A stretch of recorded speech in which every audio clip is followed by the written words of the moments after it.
இனப்பிரச்சினைக்கு தீர்வுன்ற விடயத்திலே அவர்கள் அந்த இனப்பிரச்சினை என்ற விடயம் பற்றி எந்த ஒரு இடத்திலையும் பேச தயார் இல்லாமல் இருக்கின்றது என்று ஒரு பக்கம் இருக்க, அந்த இனப்பிரச்சினை பற்றி யாரும் கேட்டாலும் அவர்கள் சொல்ற பதில் என்றால் ஒரு புதிய அரசியலமைப்பு ஒன்று உருவாக்குவதின் ஊடாக அந்த விடயம் கையாளப்படும் என்று சொல்றாங்களே தவிர எப்படி அதை அவர்கள் அணுக போகிறார்கள், அந்த இனப்பிரச்சினைண்டா என்ன என்ற விஷயத்தை அவர்கள் எந்த ஒரு இடத்திலையும் பதிவு செய்கிறதாக கிடையாது. எப்படிப்பட்ட ஒரு அரசியலமைப்பு என்று பார்த்தால் அது 2015 இருந்து 19 வரைக்கும் தயாரிக்கப்பட்ட அந்த ஏக்கிய ராஜ்ய ஒற்றையாட்சி அரசியலமைப்பை தான் அவர்கள் தாங்கள் கொண்டு நிறைவேற்றப் போவதாக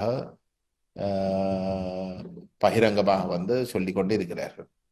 இது எல்லாத்தையும் எடுத்து பார்த்தால் எங்களுக்கு ஒரு ஒரு ஒரு பயம் இருந்தது. ஏனென்றால் அந்த ஏக்கிய ராஜ்ய அரசியலமைப்பைத்தான் இவர்கள் கொண்டு வரப் போகிறார்கள் என்றால் அவர்கள் எந்த விதத்திலேயும் மக்கள் மட்டத்தில் ஒரு ஒரு அது சம்பந்தமாக ஒரு ஒரு கலந்துரையாடாமல், அதை தொடர்பாக மக்கள்கிட்ட நாங்கள் போய் அது சம்பந்தமாக ஒரு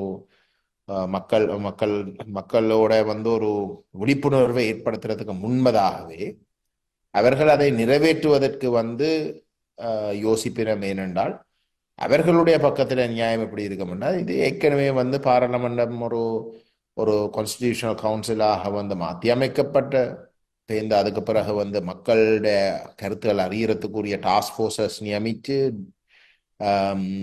பிரதேச செயலாளர் மட்டத்தில் மக்களுடைய கருத்துக்களை உள்வாங்கி தயாரிக்கப்பட்ட ஒரு வரவேண்ட வழியா மீண்டும் மீண்டும் அதே விஷயங்களை திருப்பி திருப்பி செய்து கொண்டிருக்க தேவையில்லை. நாங்கள் உடனடியாக பாராளுமன்றத்தில் 3/2 பெரும்பான்மையோடு நிறைவேற்றி ஒரு சர்வஜன வாக்கெடுப்புக்கு விட்டு அதில் பெரும்பான்மையான மக்களுடைய ஆதரவை பெற்றால் அது போதும், நாங்கள் தாமதிக்க தேவையில்லை என்ற ஒரு கருத்து கூட சொல்லலாம். அப்ப இது எல்லாத்துக்கும் நாங்கள் பார்த்து கொண்டு இருக்க இயலாது.